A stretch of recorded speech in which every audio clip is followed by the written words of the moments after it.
All right, welcome in, tribe, youth workers. Glad that you're here.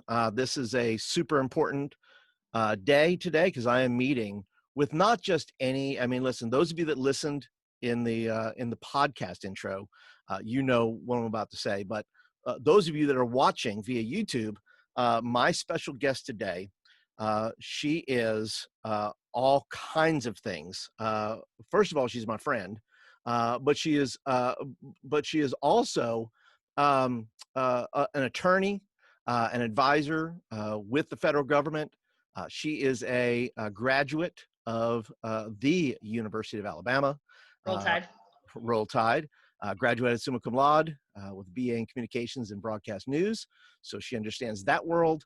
And she's also a highly ranked graduate of the University of Alabama Law School with her Juris Doctorate. And so and for all of those things, by the way, for all those things that I just mentioned there, the most important part of this that I have not said is that she is a former student in one of the youth ministries that I served. And that to me is more important than all her accolades and more important than all of her degrees and whatnot. So I want to welcome Danielle Blevins to the show. Thank you, Paul.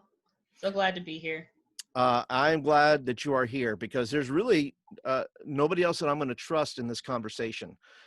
It's so critical that we get the conversation right. And of course, we've been friends for many years now. We've had discussions on Facebook about how we post, what we say. We both instructional. We're towards one another. Of what we do and what we say, because we're trying to first and foremost represent Jesus in all things. We're always trying to do that. We're always trying to put Jesus at the top. But we also have to recognize that, look, that Jesus has the answer, but there's work that must be done. There's kingdom work that must be done.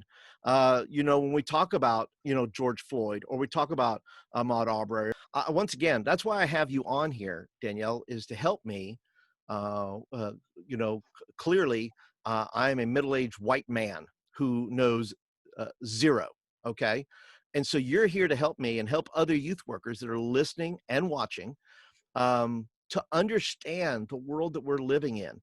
And we talked about pre-show here. We talked about the fact that youth ministries cannot be reactionary.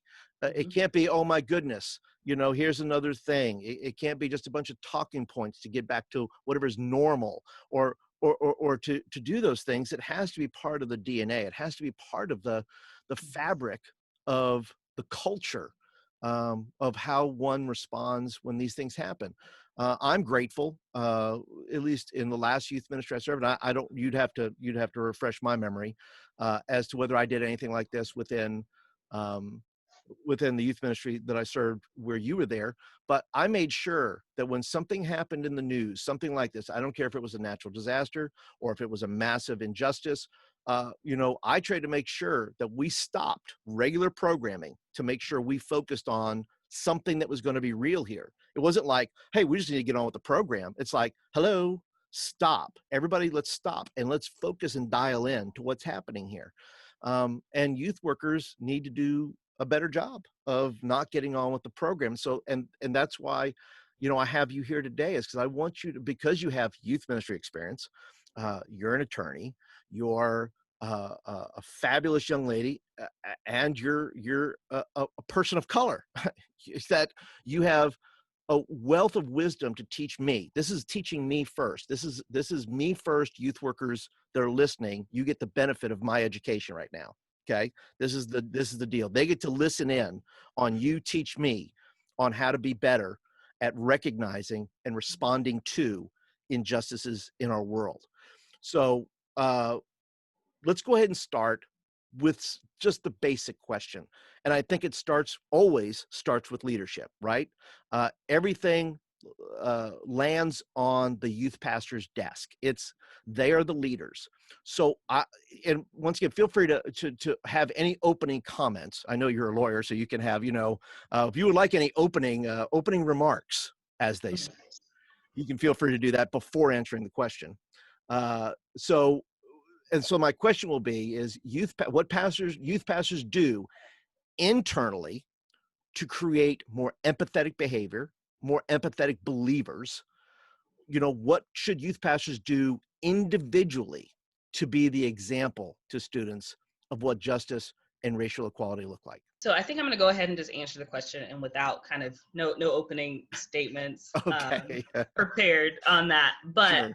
I will say this as someone, like you said, someone who was involved in youth ministry, who was a part of multiple youth ministries, Yep. and even helped mentor after I was in college, uh, in law school, what that really meant coming back and showing up, knowing the kids, what that really looks like. And from those perspectives, and even just from my perspectives over the years, I think having a youth pastor who understands that there's always going to be something, and it needs to be part of the DNA. Like you said, it does not matter what it is, when it is, something's always going to happen until we kind of address this. So it's very cyclical in nature. I remember my very first year in high school. I had been in high school for a month and a half, maybe, before 9/11. Yeah. And the next day, the youth pastor at that time announced that he was leaving. So not only were we looking at a change in our entire, like everything we knew was turned upside down, but so was our youth ministry. Yeah. And so we had a year there of like, we went to Afghanistan, and then we began preparing for the war to go to Iraq. And they were building the case, and that was when you showed up on the scene. And that was, we're getting to know you in a changing world, like constantly changing. Yeah. And it's not so much about having the right answers at the right time, but I think it's also being conscious of, I think it's also just being conscious of who is in your youth ministry. What are they going through? How do you connect with them? And I think when it comes to being empathetic, I don't know if there's a way to teach empathy. Obviously, there are resources out there. Until you understand, as a person, Yeah. have done your research on how did we get here? And I say we as a country, how did we get here? Looking at the laws regarding, miscegenation, I use fancy words. Fancy words. Bougie words. Bougie words. They'll get you. No, it's okay to use bougie words if you can pronounce them. That's true. That's true. Looking at interracial laws, where we're looking at why we have predominantly white churches and predominantly Black churches, why we have, we talk a lot about different types of laws and the way we interact with people, why we had a period of slavery. How did that come about? It didn't just start in America. It came from colonialism. It came from exploration. And if we are not versed as leaders in this, there's no way we can actually sit down with students and kind of help them understand. We say that, this is the purview of the schools. The school should help them there. But no, the school teaches them facts and dates and locations, and it's up to our community to actually weave it all together to make it make sense. It's a pattern of intricacies that is not really that hard to understand. We just have to take the time. Right. And I understand that people have a tendency to shy away from books and things that make them uncomfortable, but we must do some of that learning on our own. If you're not reading James Baldwin, if you're not reading Toni Morrison, these people provide the color and the background and the fabric to why America is the way it is. And I know a lot of people have said, well, it's just a much bigger problem. I don't know where to start. You start where you are. You start with empowering students to be able to identify those injustices and then to do something about them. And what does that look like? That's going to be something different for every youth group, depending on where you're located and what your demographics are. And I think that we have to be honest about that. Well, exactly. And even if your youth group is 100% white, you should still educate yourself. Exactly. It's not like you're educating yourself just to know the people of color in your youth ministry.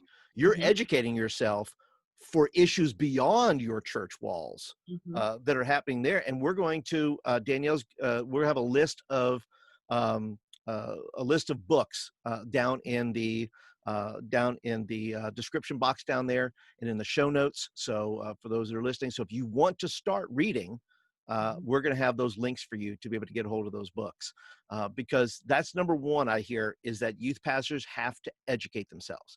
It's not the pastor's responsibility. He or she needs to educate themselves, Mhm. but the youth pastor Mhm. has to do it for himself or Mhm. herself. Yep. They have to get reading. They have to do the homework and the hard work of introspection, of reading and saying, look, maybe there's some things that I believe that aren't really true. Mhm. That things that they grew up with. And And that's uncomfortable. I completely understand. It's disorienting to understand that yeah, something that you were taught may be wrong, or something that you saw demonstrated by people that you admire was wrong. And it takes a little bit of grace, even with yourself, to understand that you have to be able to put your faith back together yeah. on your own. And that is what I think that youth ministry really should be, teaching students how to build their faith. Exactly. And being able to share it, it can't just be, what you're saying. It has to be, look, not just the facts of Christianity, but Hmm. how to develop one's faith in a world where injustice exists. It's part of the fallen nature of man. It is part of the curse. It's part of our rebellion and our disobedience. And when young people exit our youth ministry, I don't know how many of them can effectively do that. I mean, something happens on their college campus and they just fall apart. Well, I think one of the things that has really happened over over the years, we build them up to say, oh, you need to go evangelize in your Bible Belt community, share the gospel and empower them. And then they go to college, and then they learn that some of the things that they learned, those things aren't accurate, or they were taught without context. And all they learned were apologetics, Yeah. and in a way that is off putting, in a way that, and I say that in the nicest way, Yes, you I hear can't you. argue someone into the kingdom, No, but you can love them into the kingdom. that's right. If somebody can argue in, somebody can argue you out of it as well. And that's what we see a lot of times with faith in our younger people, is it is that exact example of, I was taught these things in youth ministry by people that I admire, Yeah, and then I've got a professor telling me I was wrong, and they've got the facts to back them up. So who is right and who is wrong? And it's like, we've got to be more intentional about creating the DNA. right. We're not, and I think it's also, and I think this is maybe just an aside, but also goes back to the history of the church. Sure. When it comes to the history of the church, we don't necessarily focus on where the church got it wrong, because we see where in the church, pastors and clergy were the ones who were also forming the laws that separated us to begin with, the Yep. ones who supported slavery and segregation, who wanted to uphold it. Yep. And if we're not teaching that part of, and I say teaching it, but Yep. if we're not acknowledging that part of the history and saying, hey, this is what we did as the church, we don't always get it right. That's right. We're not an infallible institution. That's right. And here's the thing, we need you guys.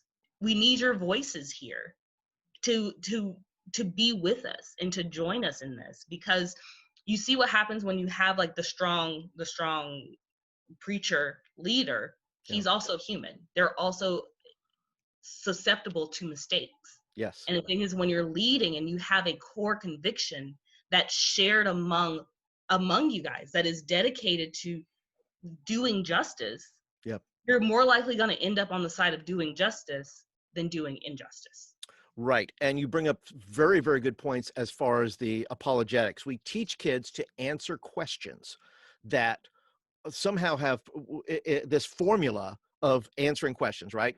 But if a teacher says something and it blows their mind and all that, you're talking really about, we're talking about a whole person. It's not just a recitation of facts. It's not just the recitation of how to answer and have this back and forth. And Mm-hmm. the incidents that are happening on campus are not just uh, theological in nature. It's not just how do you approach an atheist or how you approach this. It's how do you approach when there's racism on your campus. It's not just that's a different kind of theology. That's not just apologetics. That's how do I respond on campus to what's going on, to say I need to be a part of the solution, and not, that youth pastors can do a better job of preparing students not just to answer apologetically, but answer culturally, answer and step up in arenas that are going to come as part of growing up, as part of being on a campus, especially I think today, where they're going to have to make those choices as to how they will respond to not just the apologetics part, but the culture part that says, listen, if my brother or sister in Christ is in trouble here, I need to respond to that, not just with apologetics, but with heart and compassion and conviction. And I think that's so critical for that. When you think of in our culture today, and I can't help but bring it up too, is that fact that George Floyd, talking about our brothers and sisters, George Floyd, I just read a story today where where he brought, uh, he was a godly man, and he brought a baptism pool to a basketball court to baptize people because they knew they weren't coming to church. So he would take the baptismal and bring it out to the basketball court so he could baptize people. And I thought, man, that's a light. That's a light that's been snuffed out and unnecessarily. And it wasn't. That's the part that gets me. We're not. We're just. We're not doing right, man. We're saying, look, that the example that George Floyd led, not just as a black man, but as a believer in Jesus who lived out his faith, that it's not just about, as Christians, it can't it's much bigger than color. It's that's the point of contact is color, but the story's much bigger when it goes to heart and how people live their lives. I believe the term is the Imago Dei, That is correct. in the image of God. That's right. And that is every person that we see. That's Every right. person is created in the image of God. Yep. And there's something about valuing that beauty. And I think that when we have these stories that obviously are going to come out about him, and it's also part of the playbook after one of these tragic events, Yeah. that negative things start coming out, whether it's or positive things. Like, he was a good person, he graduated from high school and college, and he was working, or he was a son, father, Right. brother. Like, these details keep coming out that really kind of inform the person. Yep. But when we're also taking this person and giving them over to an unjust system, Yep. I hope that we can also see the parallels in our faith. And if we don't see the parallels in our faith, what it has to make us answer those questions of what happens when you give someone over to an unjust system. Yeah.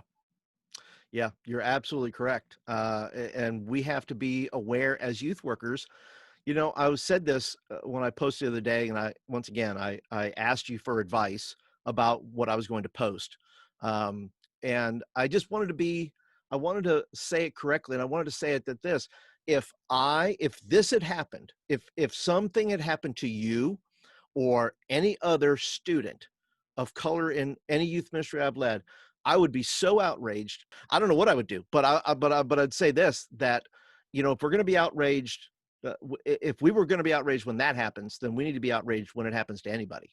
That when people fall into those unjust systems, that are not going to treat them fairly, that are going to assume the worst than assume the best. And that's the thing. And we got to do as youth workers, we have to be able to do better. We have to prepare people, all people, no matter what, to say, look, that the world we live in is has many injustices, and that we have to respond to those instinctively. It's not, it's just, that's what we do. When this happens, we do this. When that happens, we do that. That's just like, pulling, like we talked about, pulling the fire alarm. There's a protocol for that. When the alarm is pulled, we exit a certain way, we follow a certain line, and something happens. And so I would encourage you, youth workers that you're watching or listening, what is your protocol? What is your youth ministry's protocol when injustice happens, both locally, statewide, nationwide? What's the protocol? What does your youth ministry do when that happens? And I can't encourage you enough to start to unfold that and unpack that, of what that looks like within your ministry. Let me go on to another question here. Um, and within these questions, we said we were going to have other questions. What if your pastor disagrees? Because I know there's a lot of youth pastors here who possibly serve in ministries where their pastor is not going to agree with a certain direction, or, I mean, they're paid to be the youth worker, which technically they're paid to agree with the pastor, an agreement. What does one do if you're a youth worker that serves in a church that does not address these issues, but you find, because it's generational, right? You have certain generations at the top, certain generations on the bottom, and they come in disagreement. I've faced that. I've dealt with that in my own world. And so what is a youth worker to do in those cases, Danielle? What can a youth worker do or should do when there's disagreement in how the youth ministry moves forward or takes a stand, or when those injustices happen? I believe that the first answer is obviously prayer. Yeah. You pray for your leaders, you pray for the direction that they're headed. But then you also have to have a theological framework that allows for the addressing of injustice. Yes. And it's not uncommon that you're gonna butt heads with someone when it comes to having a disagreement. Yeah. But it's not really about the disagreement, it's how you disagree, and it's about moving people towards God. Yeah. So how what does that look like? Yeah. And I think, and that's the question. What does that look like to disagree, honorably disagree? Yeah. And I want to go back to, so when one of my life verses is Micah 6:8. Yeah. That is, and it doesn't even matter what version it's in because it's just amazing. Yeah. And I want to just read the message here. Please do.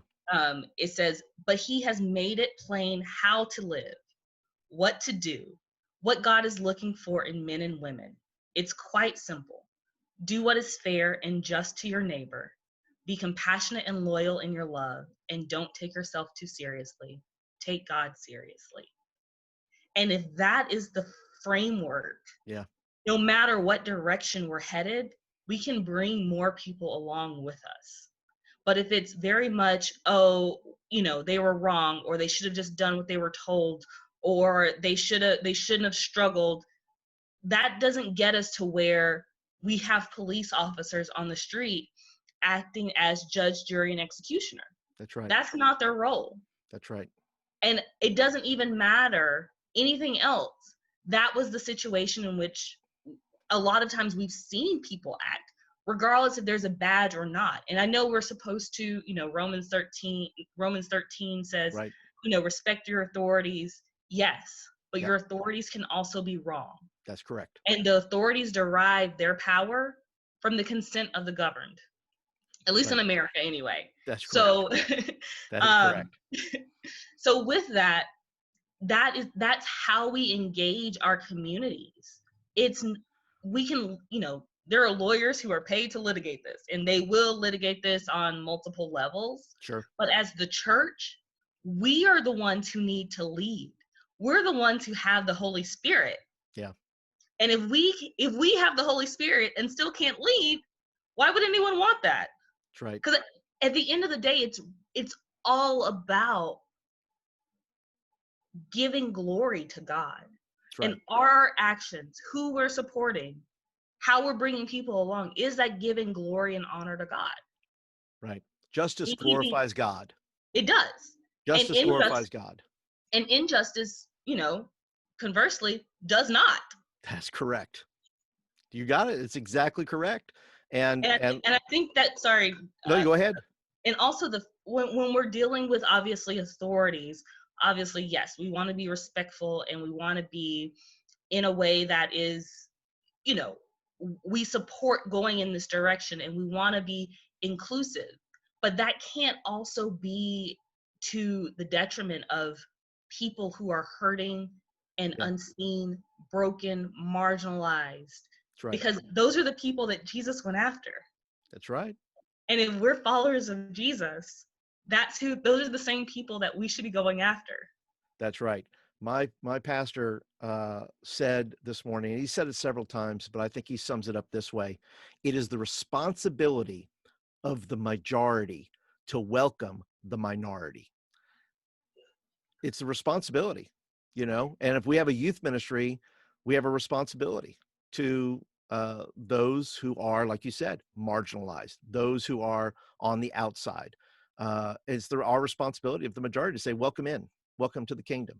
And I think also with that, you can't put conditions on it. You That's right. can't say, you need to talk like we do or dress like we do. You need to leave the skateboard at home or the video games at home.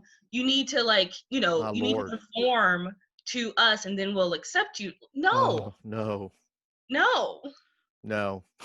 Well, let me tell you something. I can't tell you how many times, Danielle, that I got in trouble. I mean, if I told you guys how many times I got in trouble for things, you just know. You just know. I got in trouble so many times for everything, for any kid that I would reach out to, any student that I would reach out to that did not fit the norms of what the culture of our church was. Mhm. But I didn't care. I was like, you know what? I'm still going to love these kids. And those same skateboard kids, I have conversations with them today as well. And they're grateful and thankful that I stuck with them even during stupid times, which is what they And want. exactly. And that goes back to the Imago Dei. That's right. Every person is imprinted with the image of God. That's right. Either And if we you're believe that or we don't. That's right. And if you're going to say it, youth workers, pay attention to me. If we're not saying fight with your pastor, that's not what we're saying. We're not saying quit. That, although that is maybe where that has to go sometimes, and say, look, we can't agree, and this is wrong, and that's part of, uh, the system that you're in that says I have to go based on my convictions. And I understand you have jobs, and we're not saying that. We're not saying quit. We're not saying argue with your pastor. But like Danielle said, if you're going to make it a conversation, make it a theological conversation about the Imago Dei. Make it a conversation about these people are human beings. The people that we are welcoming in, the people that are marginalized, the people that don't quite fit your system, the people that don't look like you, the people that don't act like you, they are Imago Dei. And that is the correct posture I think youth workers have to take if that discussion is going to happen. Because if you're just going to argue that, let's just say this: any other argument is hollow. And to really get to where you want to go, the conversation is going to have to be theological in nature, and you must have a conviction about that, and you must have Micah 6:8 tattooed on your arm somewhere, and remember that that's what is happening. That's what it's about. That's what we're teaching our kids to go into the world with, right? To love God, right? To follow his commands, love justice, right? Do all these things. That's ultimately what we're what we're trying to do as youth workers, is get them in that Micah 6:8 mindset. And that's the response they have. That's what they remember when they go on a college campus. That's what they remember. Micah 6:8, when something on the news happens, we say Micah 6:8. What's Mhm. my response to that? How do I ingest this, and then how do I get it back out of me to respond? Being a Micah 6:8 generation, if you will, to say, look, we've got to take this thing seriously. We got to do this. Now, listen, I know you've been kind enough to be with me this long, and you that are watching and listening, you've hung with me this long. Hang out just a little bit more, because I think we're gonna land the plane here, if you will. But this discussion is just too important not to go a little bit longer, to say, this is important, youth workers. You have to do it. You have to be able to process this. Um, so then the question is this, the last question I have is this: what can youth groups do externally and collectively to promote racial equality? How does a youth group then, once the youth pastor gets their act together, right? Once they've educated themselves, we're not, nothing worse than a knee-jerk reaction. There's nothing worse than a token response in that regard.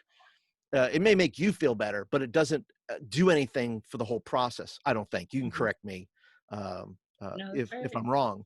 But what is then a youth group to do? What can they do collectively um, to and externally to then say, look, we stand with the side of justice. This we are standing with the people who are facing these injustices, and that's what we want to do. How can they do that creatively, or without? I don't know how to say it, but you go ahead and say it. That's why I'm asking the question. I'm not going to answer the question. You answer the question. How can a youth group do this? So I think the question is, how do we make an example, an organic example, using Yes. our youth group? Yes. And like you said, you don't want it to be forced, No. but it also has to be part of your DNA. And so That's right. once it's part of your DNA, I would look at to see, obviously we talked about all white youth groups, which is a Yep. thing, depending on the areas in which you live. That's right. Or it could be like you have maybe one or two students of color, or or or you are super diverse. What does that look like, and what does that mean? That's right. So I think regardless of any of those situations, one of the things that I continually I like is a saying that I've heard hundreds of times by now, is that a church is not a church that stays within its four walls. Right. Exactly. And so how are you engaging them in their local community? Not just in service projects, not just picking up trash or giving out water bottles Yep. or cleaning up yards. What ways are they actually making connections with other people? We know teenagers are awkward and they're Yep. not going to do it on their own, No. but that's the point of being a leader, is to show them how it's done.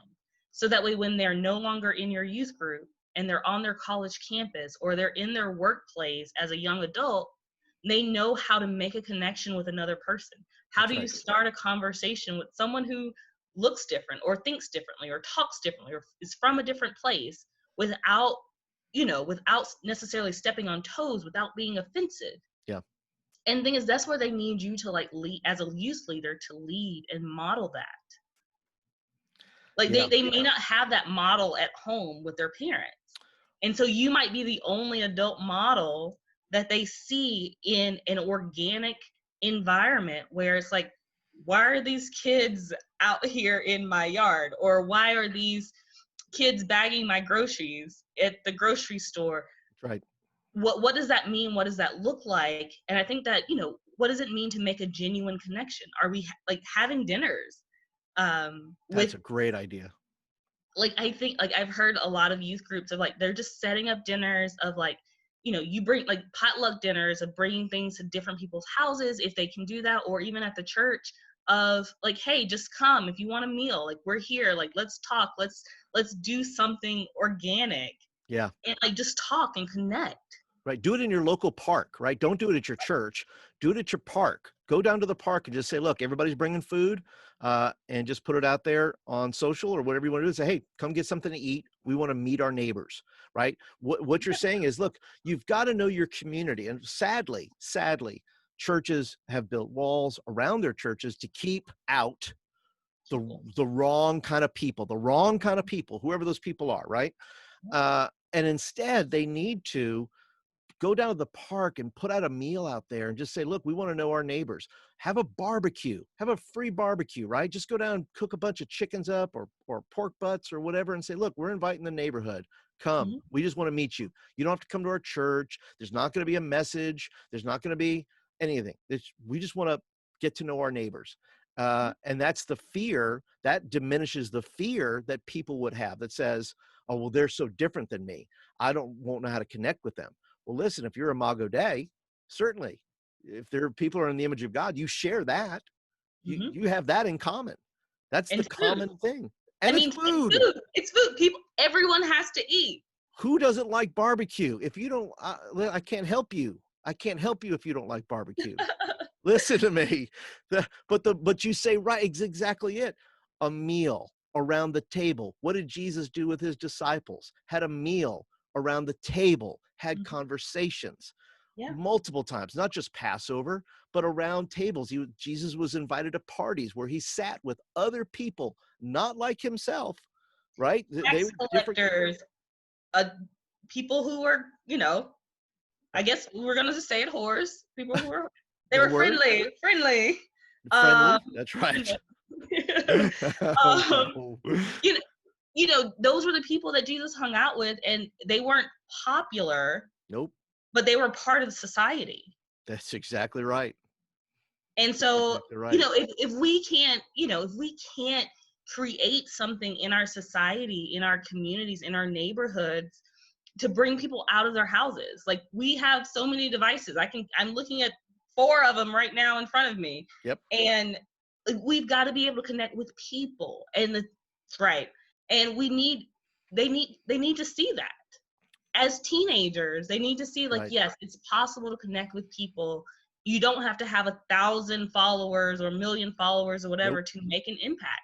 Nope. Nope. And if for nothing else, you know, this is about your convictions. It's not about to change. Hopefully you would think maybe I might change a few opinions, but really it's more about keeping yourself in the Micah 6:8 mindset. It's Mhm. more about, listen, I know the world's going to try to change me. It's going to try to change my opinion of things through media, through whatever means possible, news shows, whatever's being used. The narrative will try to change the convictions I have. But us posting, us sharing, us doing those things says, listen, I don't care what's going on around me. I'm going to be solid in this thing, in my conviction, regardless of what you're saying. I'm going to live that Micah 6:8 life. And you can say what you want, but I'm going to pursue justice. And you can go off and do your, put a bunch of memes up, and that's fine. And there's nothing wrong with that. But there needs to be times, and there needs to be seasons, and there needs to be reminders long after this episode is over, Mhm. long after the fires have died down, long after things are rebuilt, long after trials, long after news reports, long after those things, and in between those things, that's when the church needs to step up. The church just can't go, man, I'm glad that was over now. Now we can get back. No, no, no. That's not how that works. How that works is you then say, we're going to keep responding. We're going to keep opening our doors. We're going to keep visiting our community because our community matters. And we're not going to be fearful. We're not going to be fearful. And that's probably the worst thing that the devil is doing right now, is creating fear Mhm. amongst people to where things don't get worked out or conversations don't happen or whatever may be happening, is that fear permeates, the culture to where people are afraid to do things. And I think that's where the church steps up in the midst of that fear and says, we're not afraid. We're not afraid of a conversation. We're not afraid to reach out. We're not afraid. Even in these times, we're not afraid. Because it all starts with a conversation. That's It right. all starts there. I mean, we look at Jesus and the woman at the well. Yeah, He asked her for some water. that's it. And then her and her village, she brought her entire village with her. Yeah, Like, the impact of just one person reaching out that's made right. all the difference. That's right. And so I think it's also, understanding the proper biblical context of what it means to reach out and invest in people who are not like us, Yep, and how we use the stories in the Bible that actually, understanding the proper context and the that's right. message that it means for us today. That's right. And the fact that, listen, you may not get anything in return. It cannot be an exchange. It has to be a gift. That your conversation, whether you can add a name to the role of your church or not, or in your computer system or in your database, regardless of that, go have the conversation. When you treat it as a gift that you share instead of an exchange of what I'm going to give you and what you're going to give back to me, Hmm. I think that changes the dynamics of the conversation. It does. It does. So, well, I'm going to leave it to you, Attorney Danielle Blevins. If you would like Mhm. any closing remarks, as they say, that talk to youth workers, just talk directly to them and say, listen, youth workers, whatever you want to say them, give them some encouragement, give them some life, give them, because some of them are struggling and have struggled in the midst of all this. So, whether there's youth workers that are out in listening to this that are in rows of corn somewhere out in the Midwest somewhere, and then there are urban youth pastors who are in cities like Minneapolis, right? Cities like Atlanta, cities that are out there that that they have to come up with this. So I want you to just take a moment and talk to these youth workers directly and bring them something good. I think even in my bedroom back at my parents' house, there's still a verse up on the wall, and it says, is from Proverbs 22:6. Train up a child in the way he should go, and when he is old, he will not depart from it. And really, that is what you're doing. You have such a gift in these young people. They have the ability to change the world, and one day they will. And it will be either for positive or negative. And that is up to you. You're going to be a major influence in their decision making. I was telling Paul right before we started recording, that there are still things that he was said to me when I was in youth group that I still carry with me to this day. And it's things about good decision making, good relationship building. What does it mean to, stoke a fire rather than putting it out? There are so many different ways that as a youth worker you have the ability to pour into teenagers' lives. Like things are changing. Like they're realizing that college is only a few years away if they have the ability to go to college.